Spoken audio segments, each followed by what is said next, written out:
Yeah, what's the issue with that? Well, that it's an official helping a player off the ice. We just Yeah, we got so it. what?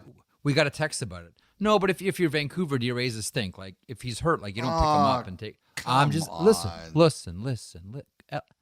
Elliotte, calm down. No. I'm going to be enraged. Enraged. Okay. Only, can I tell you this? I'm going to light up Canucks Twitter on fire. I'm going to say only a Canuck fan on social media would complain about that. 32 Thoughts. Welcome once again to your favorite podcast, brought to you by the all-new GMC Sierra HD. Merrick, alongside Friedman and old Dom Shermatti. It is sticking, Elliotte. It is sticking. Lots to get to. Jacob Trouba, we will discuss. We'll discuss Marc-Andre Fleury and his mask from Friday night. We should also park some time to talk about the Columbus Blue Jackets and a situation that they find themselves in. We should also park some time to talk about teams you may or may not be concerned about. We're going to get there shortly. But let's open up by talking about Patrick Kane. And on Saturday's headlines and on your blog last week, you discussed how Patrick Kane had done a lot of research into the Detroit Red Wings. And you've also mentioned a couple of different times how difficult it's been to get any information out of this story. So if he's doing a lot of information seeking around the Detroit Red Wings, it's not exactly a surprise then that no information is getting out. Are the winds blowing the Wings' way? Jeffrey, the easiest and most simple answer to your question is yes. Some of the winds are blowing towards Detroit. But if you know any meteorologists or anyone who's delivered the weather on television, like the current host of Hockey Night in Canada, Ron MacLean, who was a weatherman earlier in his career, you know that they will tell you that winds can blow different directions at the same time. And as someone said to me on Sunday morning discussing my conversations about Kane, quote, no one hedges better than Elliotte Friedman. And that's true. I freely admit I know what I know, and I know what I don't know. And I don't know everything about this situation, although I'm going to try to give you every piece of information that I do have.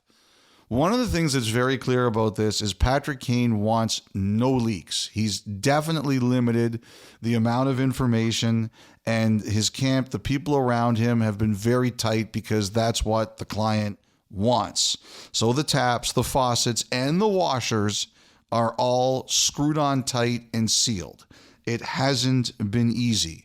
The other factor that I think is a big part of this is that not all of the teams, like, for example, Detroit has cap room, Buffalo has cap room, but many of the other teams in the league don't. And they want it to be kept quiet because, for example, if you're going to bring in Kane at a number closer to where he wants to be, you might have to do some surgery to your roster. And you can completely understand why those managers would want that to be quiet to avoid the speculation in case they're not the team that gets Kane. Why have the headache or the aggravation if Kane's not going to be there when even being linked to his presence makes people say, oh, what are they going to have to do to bring in Patrick Kane? Then you add in some of the obvious dislike of these general managers to have their plans out in the open. The Minister of Secrecy, Lou Lamoriello, the Deputy Minister of Secrecy, Steve Yzerman. Like, these guys aren't going to want anyone they're going to know what they're up to, whether it's Patrick Kane or a waiver transaction. They just don't like it. So I think all of that has contributed to the cone of silence around this. I mean, Detroit, there's a lot of things about it that make sense. There's his longtime relationship with Alex DeBrincat.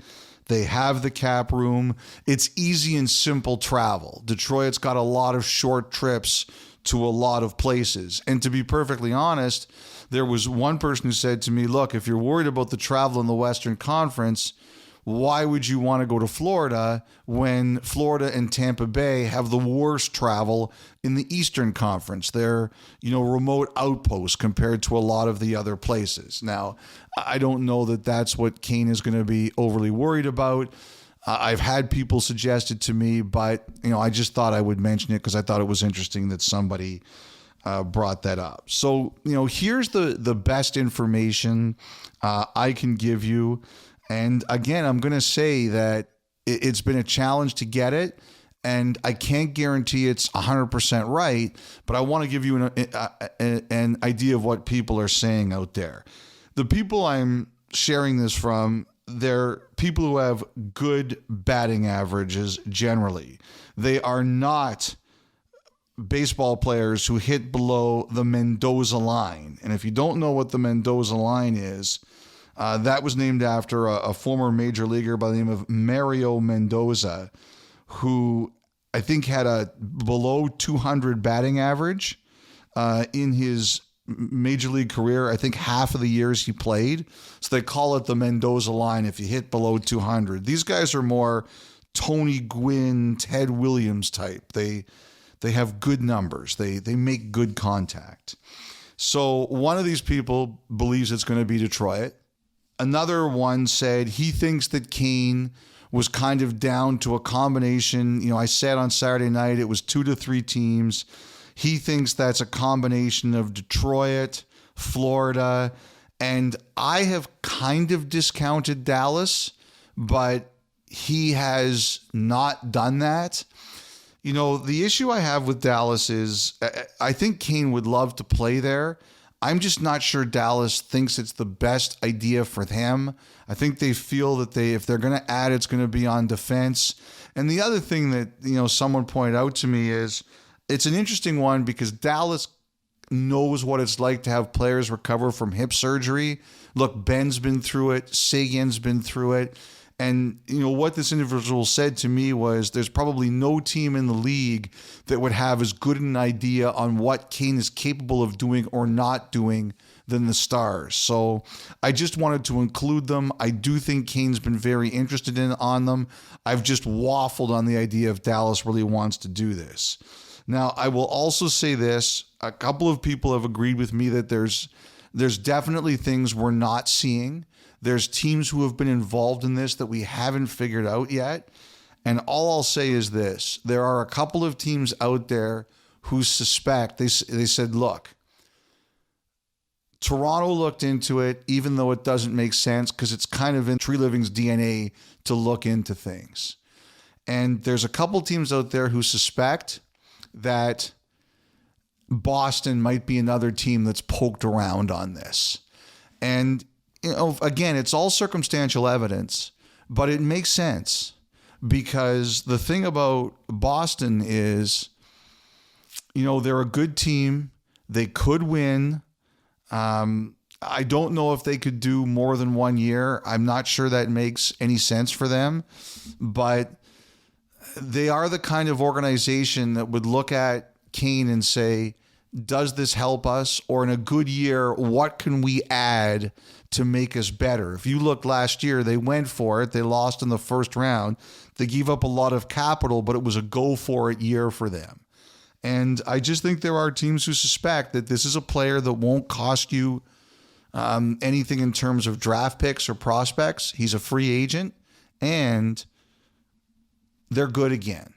And I just thought I would mention it because it does kind of fit with Boston's DNA of we're good. What can we add at what cost? And this makes sense to me. So that's kind of where I think everybody here is. And once again, I am prepared to end up on freezing cold takes because I'm not 100% accurate.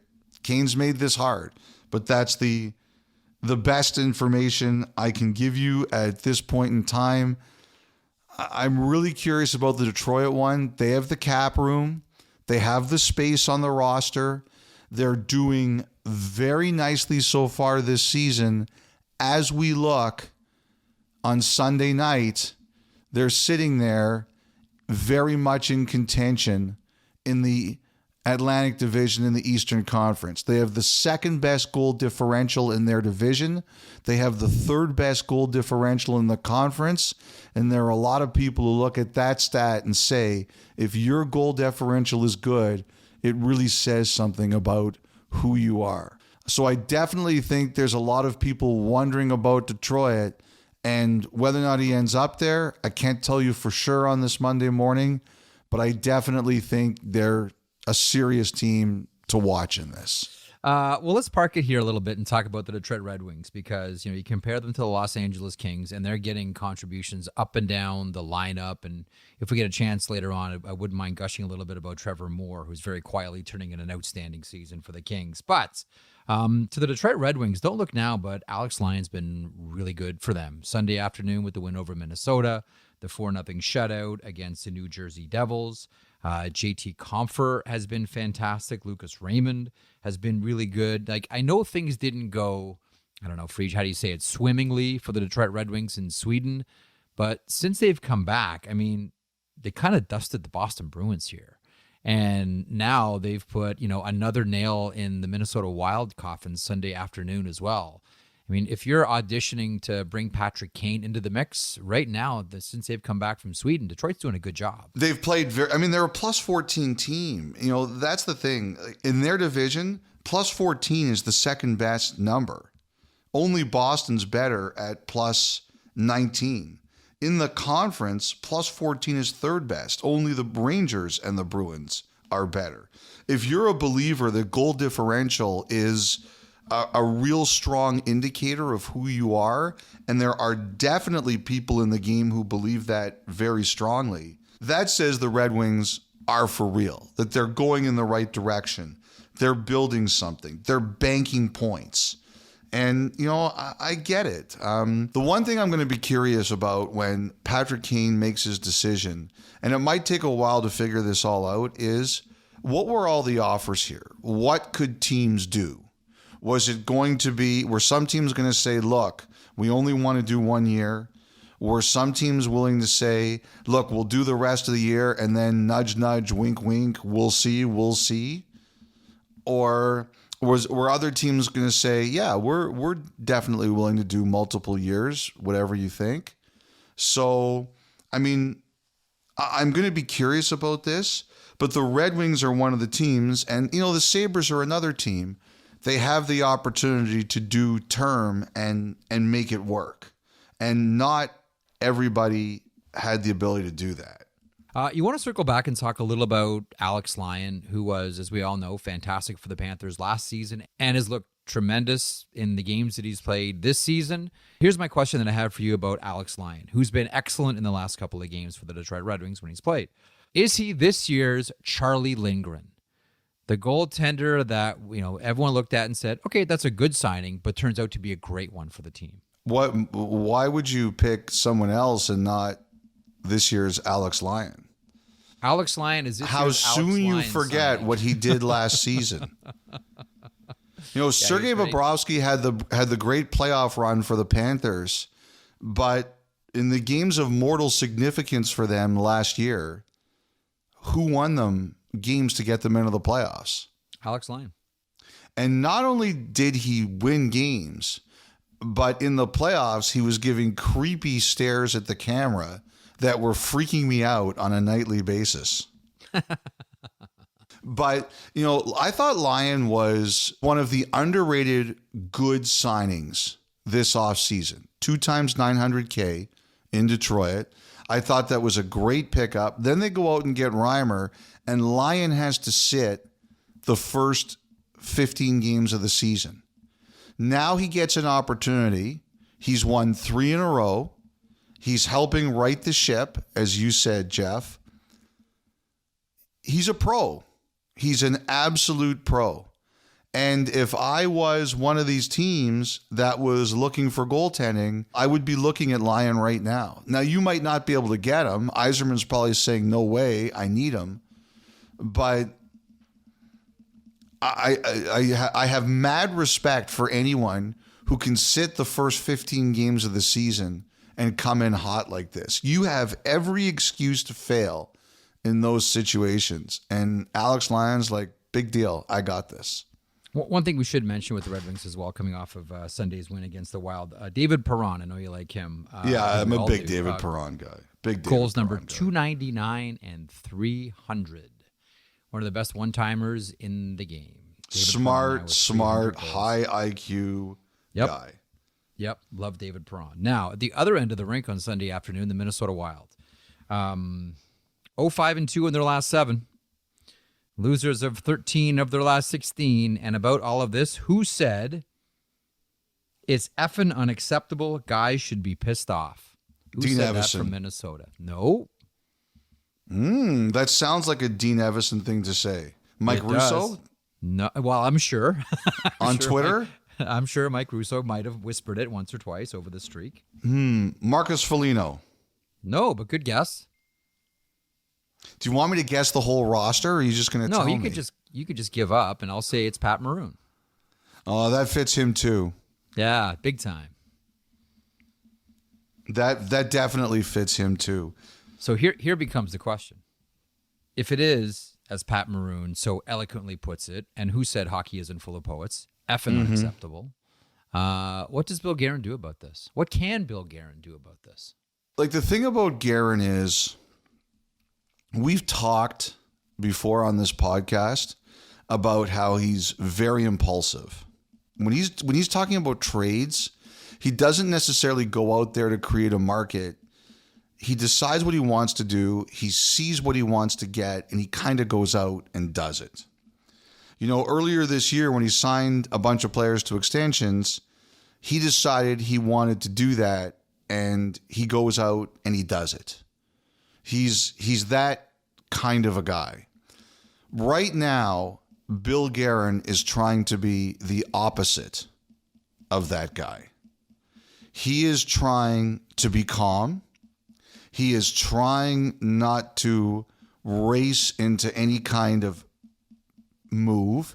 He is bending over backwards to be fair to his head coach. He's a big believer in Evison. He gave him an extension, and he, in everything he does when it comes to Evison, he recognizes that they're shorthanded because of their salary cap penalties. He's very, very fair about that. Eventually, though, you get into the position that Edmonton got in, and you say, we can't wait any longer. Now, I will say this. We have seen a situation where we thought that was going to happen on Long Island, and Lou Lamoriello outweighted it. And he said, nope, I'm not doing it. And he's definitely lasted a lot longer without making a move, any kind of move, than we all thought was going to happen. Guerin's in that zone now. He's in that zone where you expect him to do something. And the Islanders could outweight it for now. The Oilers could not.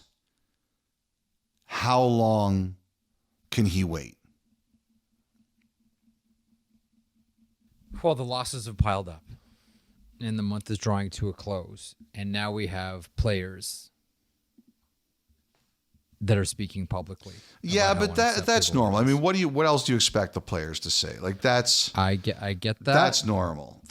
You can tell though that the players have hit a point, or at least some of the players have hit a point, have hit a breaking point here.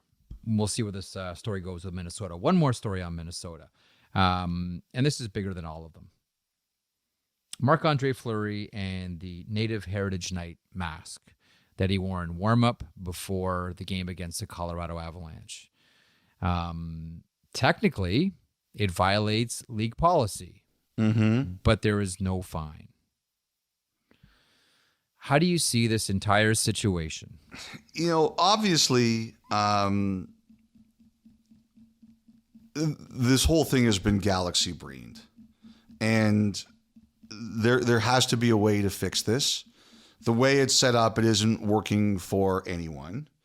So Fleury in the Wild approached the league, I believe, in September about this. And at the time, the policy was new, and everything being equal, they were kind of told, look, this isn't going to be able to happen in terms of wearing it. And then since then, Travis Dermott used the pride tape, no penalty, and there shouldn't have been a penalty. There's no way there should have been a penalty, and there wasn't. And then what does Fleury see? He sees that, and he also sees that Bobrovsky and Grubauer are able to wear their Hockey Fights Cancer masks during games. Now, it's since been explained that they were allowed to wear those masks during games because they've done it before. But to Fleury and a lot of other people, they're going to say, like, that's ridiculous. Either you can wear them or you can't. So what I think here is it gets closer to the date. Fleury sees that Dermott, no punishment. Grubauer and Bobrovsky allowed to wear it. Why should my mask be any different? And it's important to him for two reasons. The indigenous message in honor of his wife's family. And also there's a quote there from his father that's very meaningful to him. And nobody in the right frame of mind has any problem with the idea of Fleury wearing this mask. No one. There's no reason for him not to wear it. And I don't think there's a single person out there who would have a problem with him wearing it. And ultimately, at the end of the day, he wore it. No fine, no penalty to him or the organization, which I think is what, like, anyone who doesn't think that's the right thing, I don't care about their opinion in the first place. So I was having a conversation with someone who works for another league. And, we were talking about this. And, one of the things I think that has to happen is there's a player inclusion committee. And there's a lot of players on this committee, some of whom are NHLers, some of whom no longer are, some of whom are women's players. There's a whole cross-section of people there who want to be involved and want to do things that will benefit the sport. And for example, there are some indigenous players on this committee, and I can't imagine, as that story blew up on Friday, it was really easy for them. You're probably sitting there and saying, wait, like, I don't want to be a part of this if I'm going to be included in something that it looks like I'm blocking this mask from being worn. So that's one thing they have to fix. You can't put the people on the players inclusion committee in a bad spot. But, the thing that we were talking about is what he thinks is going on, and I suspect he's right. I don't want to get too deeply into this. This is not the podcast for it, but I think it's relevant to mention. There's a lot of really difficult things going on in the world right now. A lot of hard conflict, sad conflict, painful conflict on multiple fronts, and there are people who are worried that there is going to be more. And it affects people of all backgrounds, different cultures. Everybody out there knows what I'm talking about. And what he told me, and he said it's the case in his league, and he bets it's the case in the NHL too, that what they're worried about is not things like Fleury's mask. What they're worried about is that someday someone's going to want to put something on, whether it's a patch or a sticker or something, that is going to be incredibly divisive, whether it's a flag or a symbol or something like that. And he thinks that that's what all of these leagues are grappling to deal with, because they do think there's going to be a day where something like that is going to happen. And that's what he thinks that this is all about. And, I thought that was an interesting perspective. I still think the NHL has to find a better way to handle this, because even if that is the reason, things like pride tape and the Fleury mask in this case shouldn't be punished for that, or shouldn't be removed for that, or prevented from being worn for that. But the more I thought about what he said to me, the more I wonder if the issue is not what we've seen, but if they're worried about what we could see. I don't have a great answer, but it did pop into my head. It doesn't mean that there shouldn't be a better job of clearing things like pride tape and this Fleury mask, but he does believe that that's potentially what we're talking about here. Well, and I'm sure the league has talked about this, as I'm sure other people have talked about this, as I'm sure you've talked about this as well. What the NHL now has set up, though, Elliotte, And this is where I think you're right. They need to come up with a solution for this when we get there. And make no mistake about it, we will get there in this sport. Right now, the way that it's been set up and the way that it's been established is there's no consequence. Because if you wear something like, listen, we're heading to a very emotional election stateside. And who knows? I think that's a very fair point, too. And, who knows what a goalie's going to want to put on his back plate, or a player's going to want to wear on his gloves, or whatever it is, or on his skates. Right now, the way it's set up, that will be consequence-free. That's why I'm with you. Like, I think the NHL, like, this problem is not over, and this is not a solution. The election's a fair one, too. That's going to be a hotly contested, emotional election. Okay, on that, we'll take our first break. When we come back, more news from around the NHL and also the Montana's Thought Line. Back in a couple of moments on 32 Thoughts. Listen to the 32 Thoughts podcast ad-free on Amazon Music, included with Prime.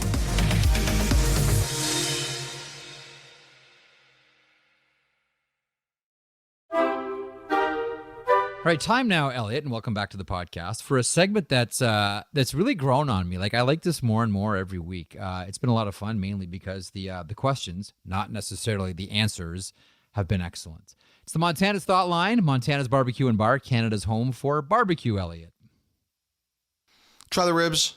32 Thoughts at sportsnet.ca is the email. Again, 32 Thoughts at sportsnet.ca. That is the number 32, by the way. And 1-833-311-3232. Say it slower, dummy. 1-833-311-3232 is the phone line. Nick in Vancouver. Hi, guys. I was watching Canucks versus Avs on Wednesday. Elliotte, you know how much I enjoy it when people pull examples out of actual games. Mwah, chef's kiss. The commentator mentioned he thought Colorado's offensive rush was offside, but it wasn't called.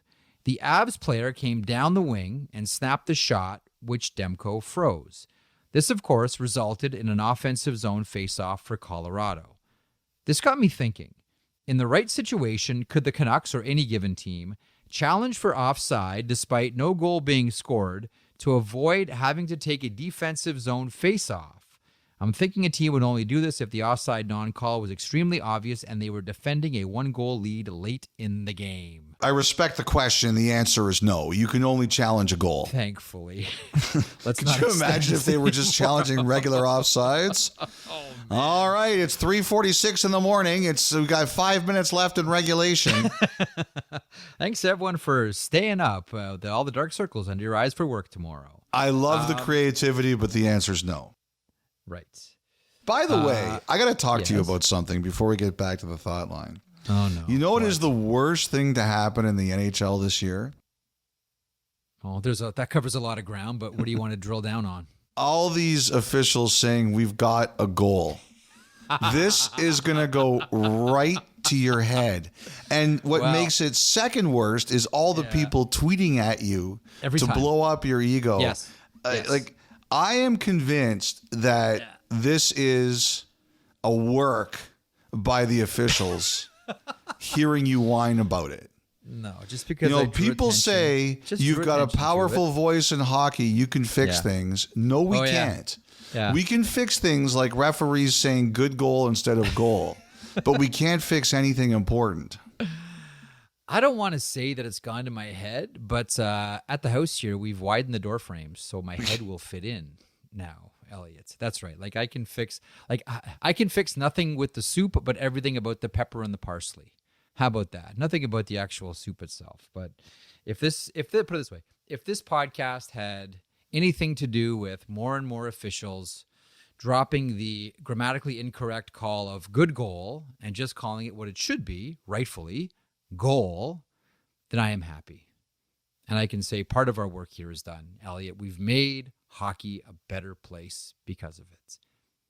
And you can take some delight in that. I think that's debatable, but okay. Tiffany in Madison, Wisconsin. And thank you to all officials who are calling it correctly. Thanks to everybody who tweets it at me, because I turn around and send all those tweets right to Elliotte Friedman's phone. And I would loves like it. to complain to all the people who send those tweets because it makes Marek even more impossible to deal with. The word is insufferable, but we shall carry on. Tiffany in Madison, Wisconsin. Hello, Jelly Dom. It's sticking. Elliotte, it's catching on. First time, long time. I'll keep my question brief for the newly initiated. Jelly Dom is a combination of all three of our names. Jeff, Elliotte, Dom, Minnick. I'll keep my question brief. I was watching the San Jose-Vancouver game and noticed that after Filip Hronek scored, they zoomed in on him sitting on the bench. Besides his luxurious beard, I noticed that he didn't have any tape on his stick. Having done some research, I found ResTech, or Alternative Stick Grip Company, if you can't say the company on the pod. Well, we just did, ResTech. Here's my question.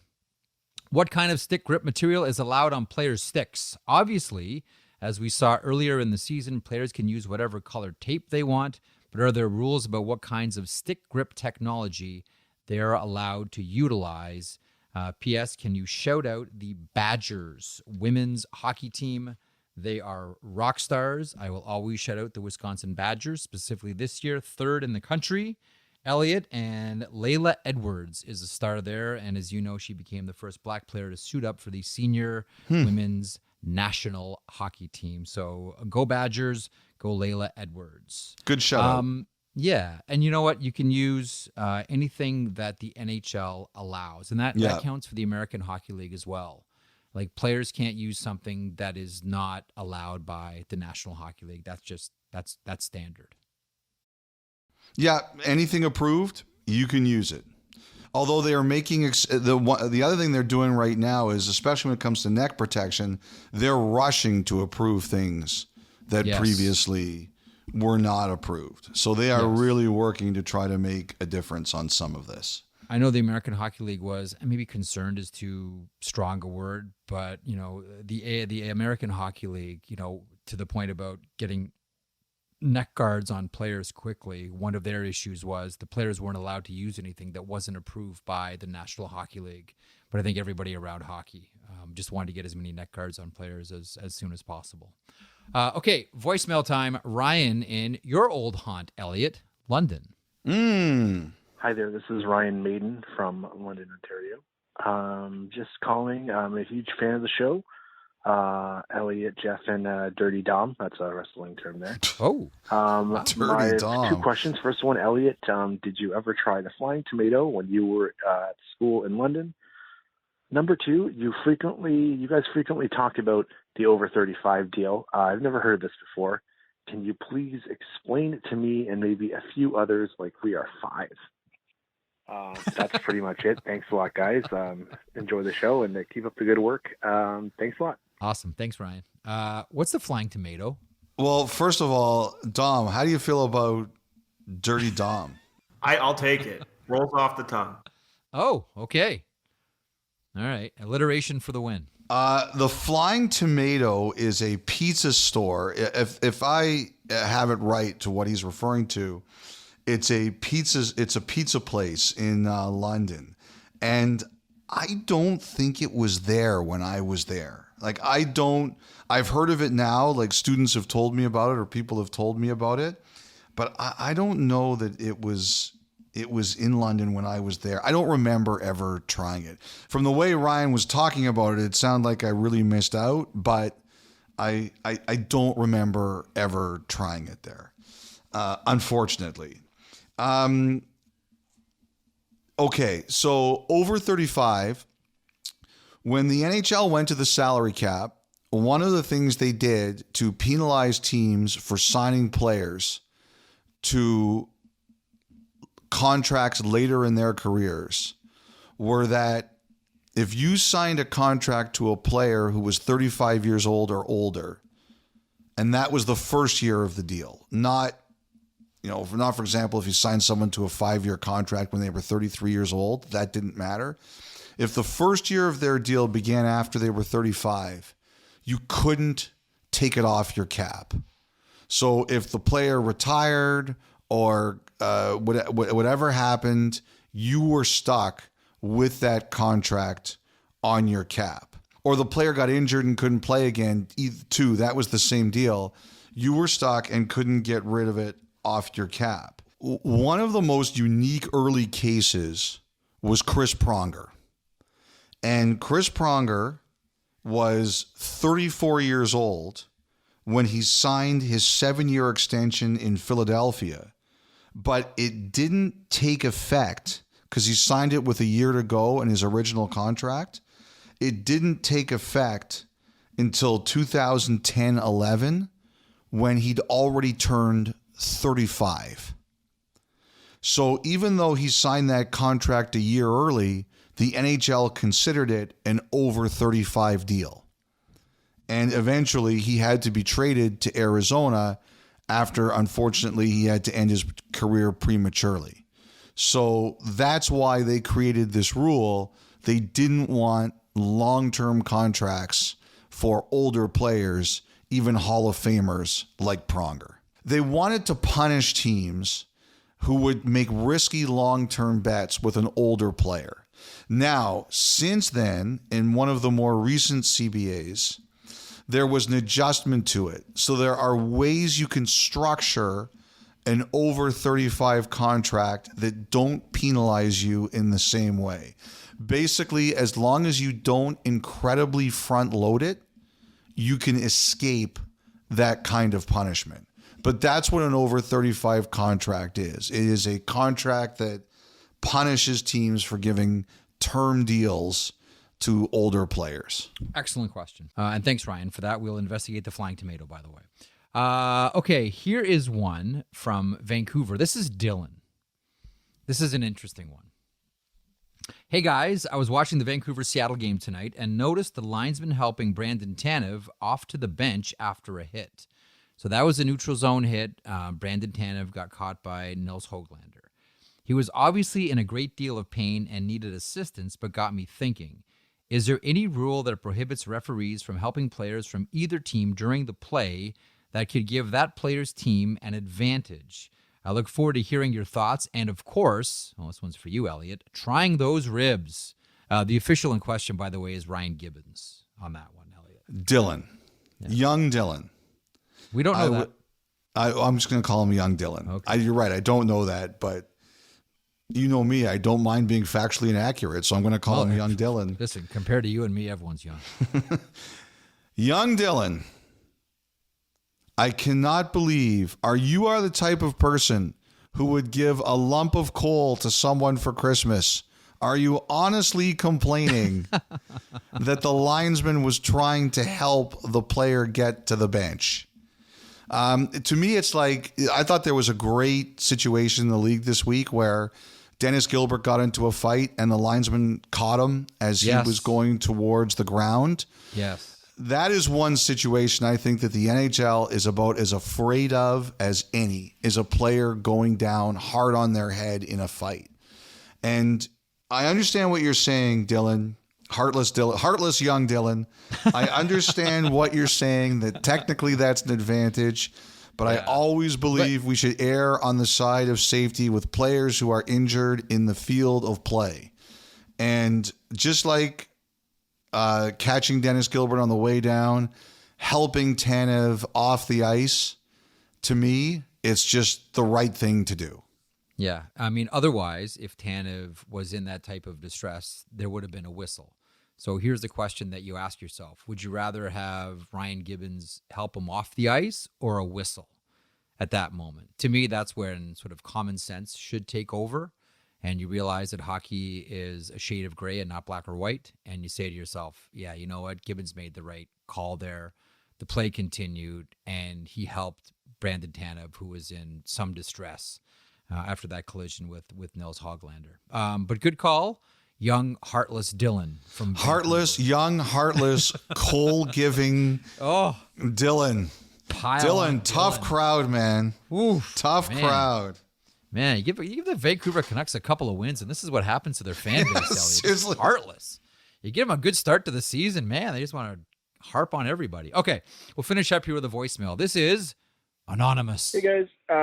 Just listening to the pod here on a grueling Friday afternoon at work, and just listen to the part where you guys were talking about the jersey tuck rule, and that got me wondering about other weird equipment rules. his exemption for his stick height because he is a mammoth of a man. And that got me wondering, has there ever been any other NHL players that got exemptions for... What just happened there? What was that? That's the end of the voicemail. So wait, okay. let me get this straight. This anonymous caller, who someone is going to recognize, I think he's a dispatcher.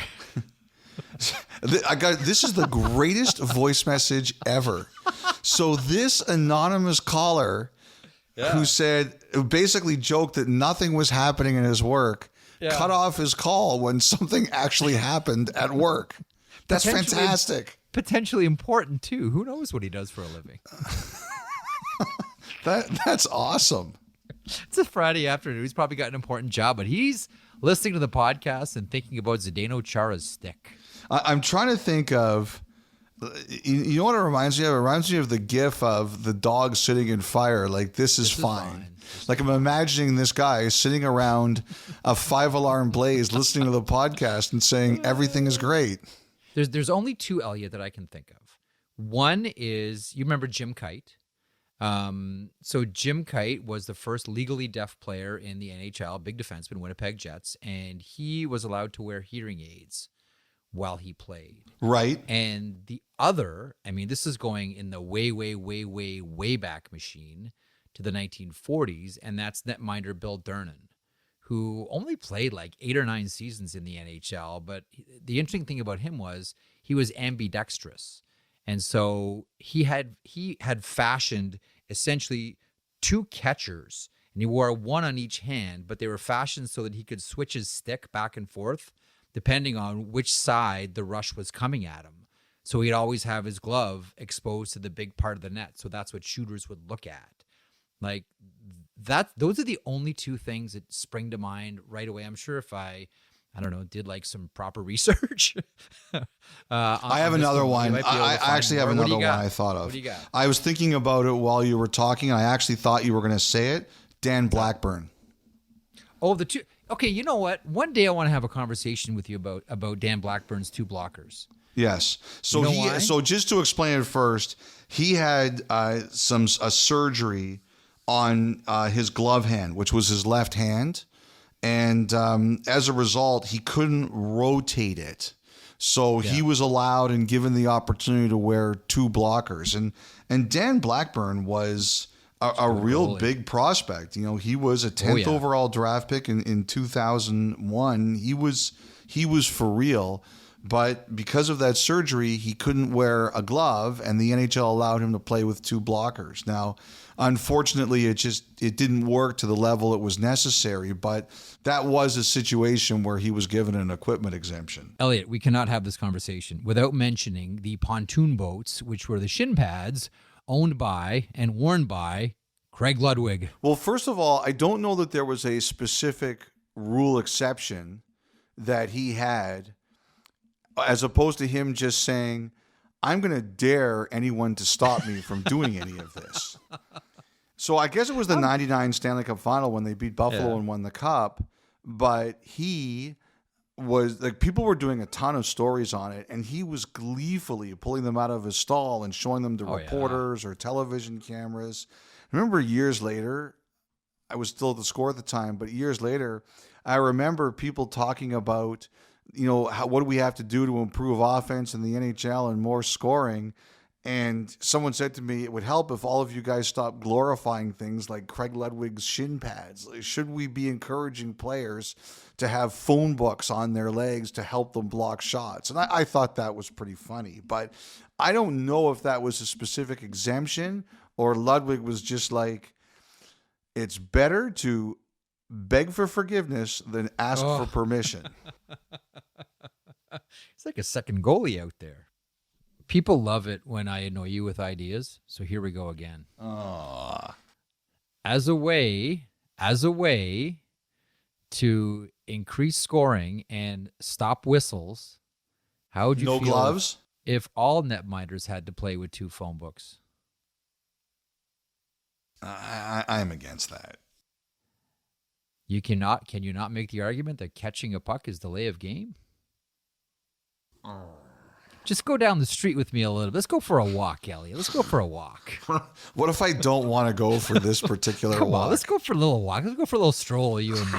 Talk about blockers. I have a headache. Keep the play hot. Okay, thanks for all the hot, tasty emails and voicemails. The Montana's Thought Line, Montana's Barbecue and Bar, Canada's home for barbecue. We'll step away, albeit briefly, when we return. A situation with the Columbus Blue Jackets where a player wants to go back home. Also, Elliotte wants to talk about, checks notes, CM Punk? That's next.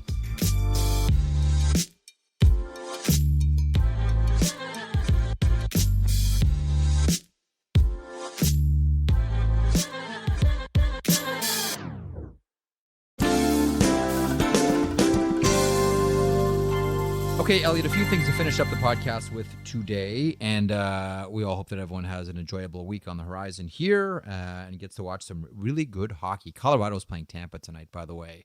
That should be a doozy. Meanwhile, quick thought. Listen, the Rangers are hot, top team. They're playing tremendous hockey. Jacob Trouba has always been a flashpoint for either this team or the Winnipeg Jets or the University of Michigan Wolverines. You know, this goes back. This is Jacob Trouba. $5,000 fine for hitting Trent Frederick in the head with his hockey stick.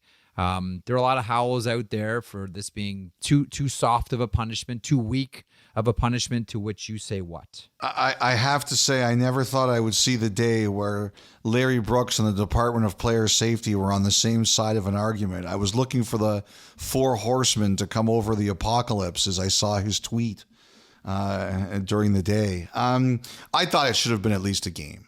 Like, at least a game. I thought he should have gotten a suspension for that. Look, I know there's another angle that shows Trent Frederick grabbing Trouba's stick, but you have to be responsible on some level. Like, there are penalties in NHL games for being reckless with your stick. And he was reckless, and I thought you should have gotten at least a game. I think you have to send a message that that's not okay, because a lot of things can go wrong with that. So I was surprised. I was shocked, actually. I thought there should have been at least a suspension there to send the message. You? I looked at it and said, this is either going to be a fine or a 10-game suspension.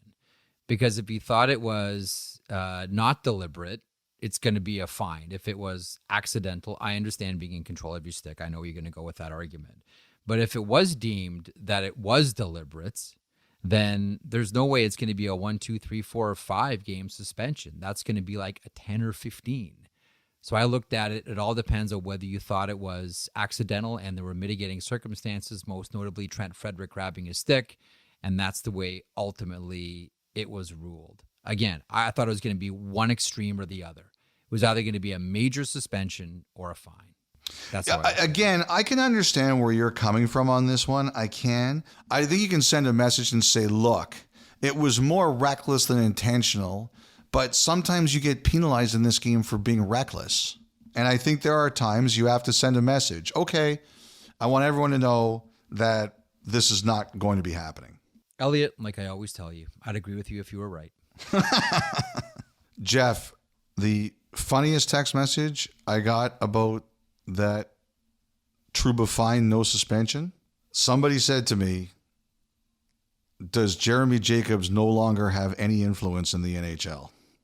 Because when someone saw it was Boston, they were like, for sure, that's getting punished. Maybe the NHL just really likes the New York Rangers now. All right, Columbus.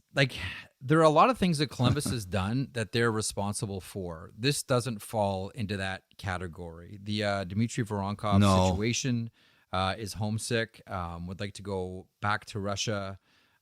It sounds like the Blue Jackets organization is doing a lot to accommodate him and surround him with people so he's, just to be blunt, not so lonely or doesn't feel like he's out there on an island. First of all, you think you care for the person. Second of all, you care for the player. And he's been a really good addition to this team this season. Big, strong. He's playing on a good line with Adam Fantilli and Patrick Laine right now. Your thoughts on the Voronkov situation in Columbus? like it's a tough thing because he looks like a really talented player who can help you, and you watch him play and you say, oh, okay, like here's a player who's making a really nice adjustment to North America. It's his first time playing here. He's been in Russia until now, and everything must be going swimmingly. And sometimes it's a reminder that just because of something that looks good on the ice, not everything is a perfect picture off the ice. And on a level here, I really feel for the Blue Jackets because like they're going through a tough time, and he's been one of their really good stories. And as you said, this one is not their fault.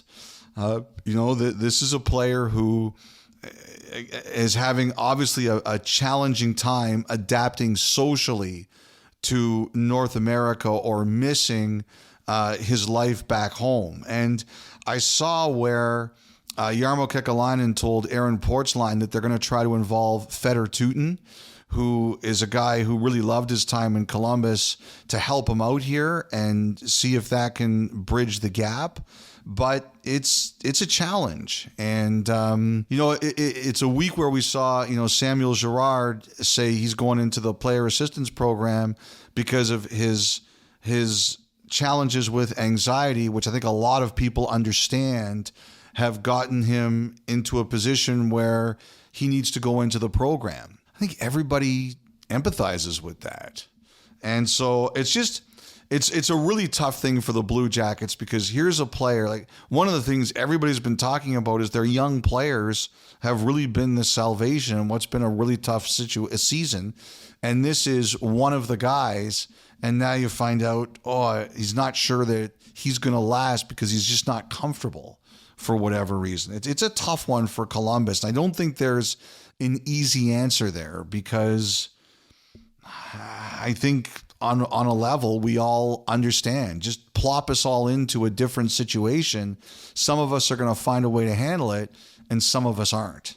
One quick note from your update on Saturday on headlines on Hockey Night in Canada. I found this interesting that Jack Campbell has brought Manny Legacy, goalie coach, former NHL goaltender, to work with him in Bakersfield. Now, Campbell bought a place at Port Huron, Michigan, and they started working together in the summer. So on one hand, it should probably be no surprise. But I just thought that was an intriguing note. Can you share that one with the listeners? Yes. So Manny Legacy and Campbell worked together really well in the offseason. As you mentioned, it was the first time they worked together. And one of the reasons I really thought the Oilers were going to be okay is that Campbell had a dynamite preseason. I was actually at one of the games in Calgary where it was the Flames with a lot of their NHL roster against the Oilers with a lot of what was definitely not their NHL roster. And Campbell beat them. He was fantastic. And I looked at that and I said, well, whatever he's been working on, it looks good. And obviously we found out, it wasn't. But I think what Campbell said here was, can I bring him here to maybe rediscover some of my mojo from the summer? Maybe that will help. And the Oilers approved it, knowing that they need Campbell to get back to a level. I mean, Campbell finding his game again is going to be a lot better option for Edmonton than paying, like, say, a first-round pick to trade him or eating $10 million and buying him out in the offseason. Like, there's no question the better option is, can we find a way to fix him? And I thought it was interesting that he called for Legacy and the team had no issue with it. At this point in time, whatever benefits Campbell is good business for the Edmonton Oilers. Just so our listeners understand why that's significant. I mean, the Bakersfield Condors do have a goalie coach, Sylvain Rodrigue. His son is a prospect, Olivier Rodrigue, for the Oilers as well. And in a situation like that, Elliotte, I think a lot of teams might say that's a little too awkward for us. But to your point, whatever's going to help Jack Campbell, you do. Correct? Yes, 1,000%. Yes. Elliotte, before we get to our final note, is there anything new with the Corey Perry situation and the Chicago Blackhawks? Not so much on Sunday, Jeff. The one thing I've been trying to figure out is, just what's the process here? How is everything going to, is it simply a matter of, Perry being at home and he'll return and ultimately whose decision is it when the time comes that Perry wants to return or the Blackhawks bring him back? The one thing I just say is that there were a lot of people who felt that the two statements, the one from Kyle Davidson in his media conference and the one from Pat Morris that was released to a few members of the media, were contradictory.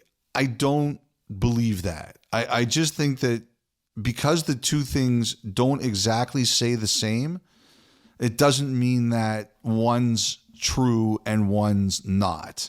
The Blackhawks said it was an organizational decision. And the statement from Pat Morris says he's away with his family. So they don't necessarily disagree with each other, but we've got to wait to see how this plays out. I know people want more information, particularly where the Blackhawks are concerned. And I have no doubt that the Blackhawks are sensitive and recognize that perception. But sometimes when it's a personnel matter or a personal matter with a player or an employee, you have to let things play out a certain way. I was talking to an HR lawyer friend of mine about this, and he's a big hockey fan, so he's aware of the situation.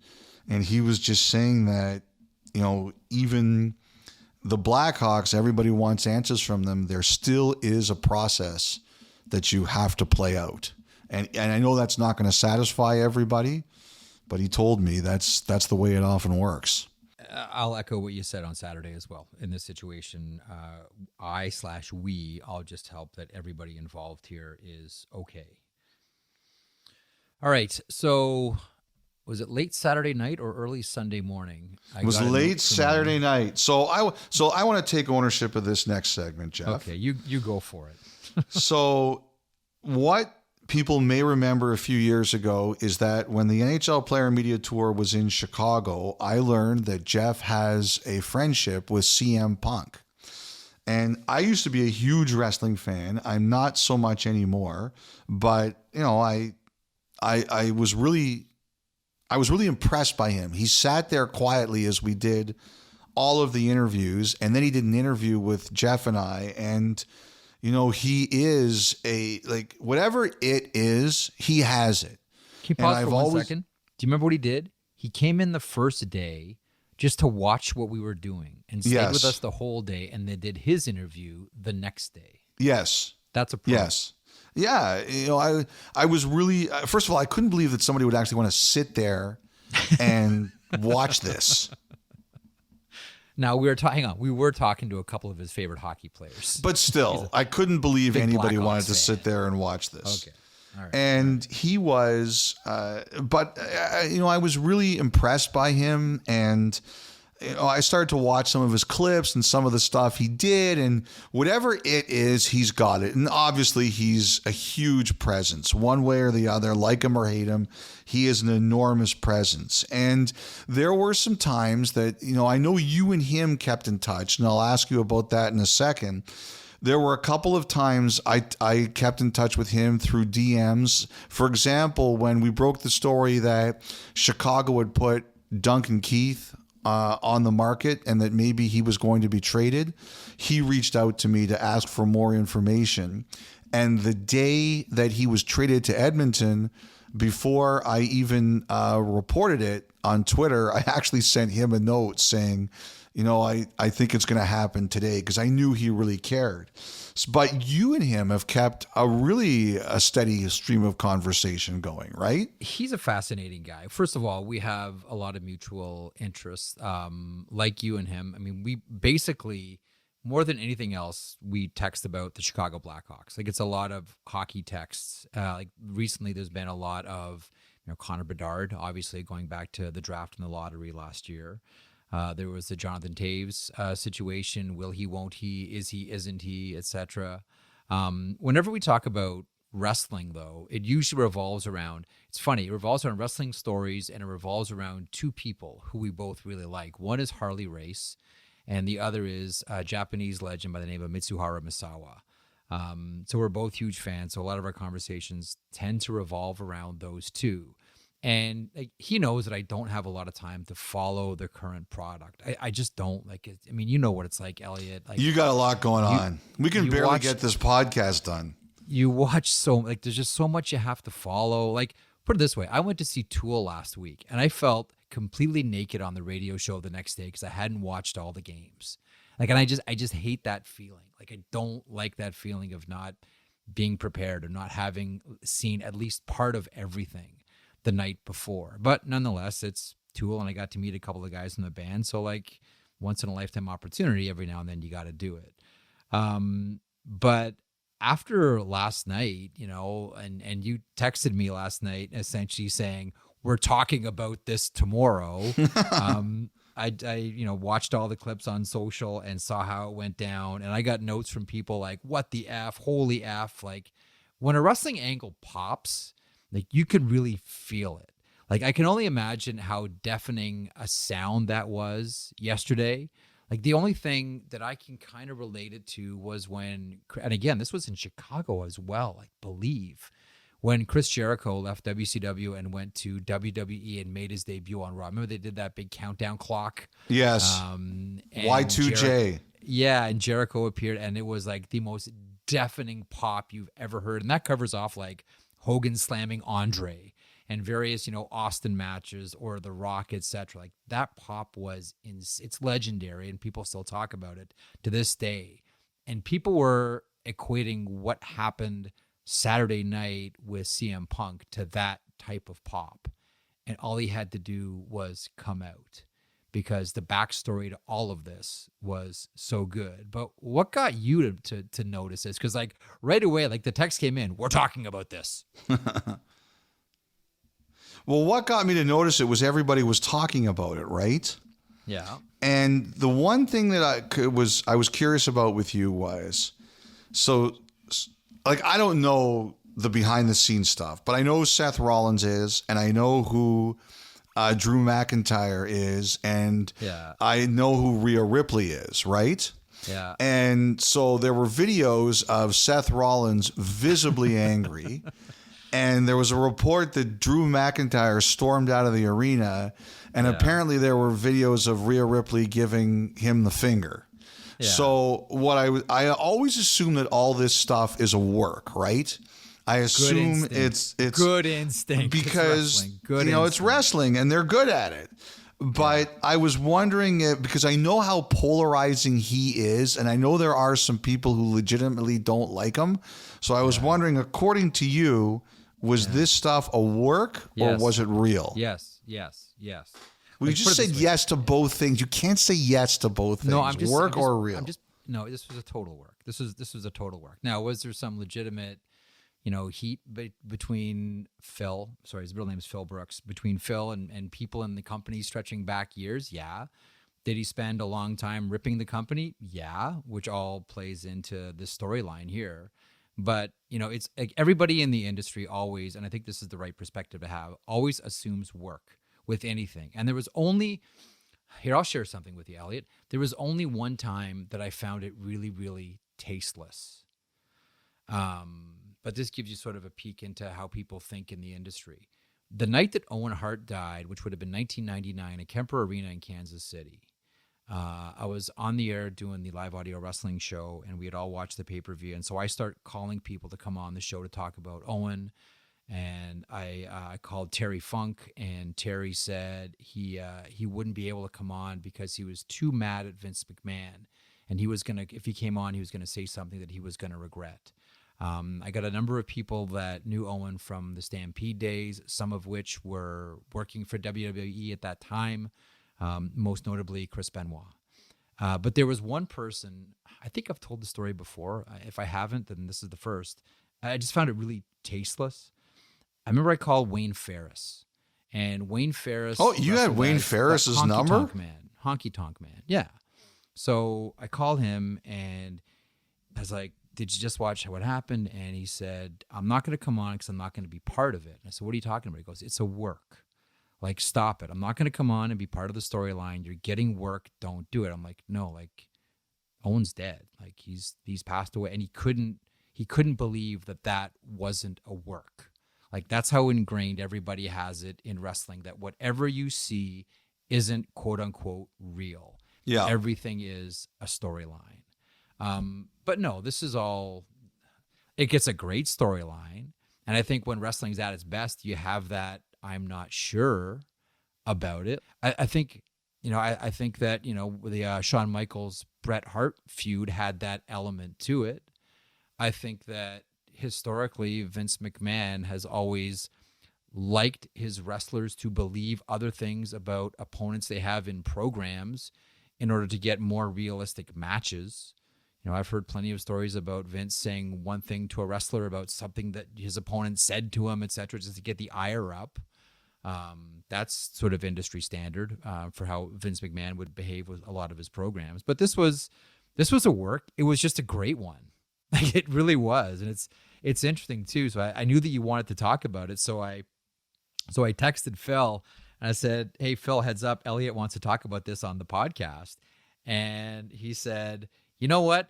Just say I'm the greatest and the nicest and everyone loves me.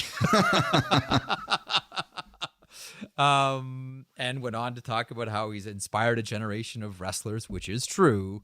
And like, look, he's a guy, and you can tell like right away the minute he came out, like not only has he inspired a generation of performers, but also this guy's far from done. He's got a lot to give. And the thing about CM Punk is he's real smart, and he knows the history of wrestling, and he knows what works and he knows what doesn't work.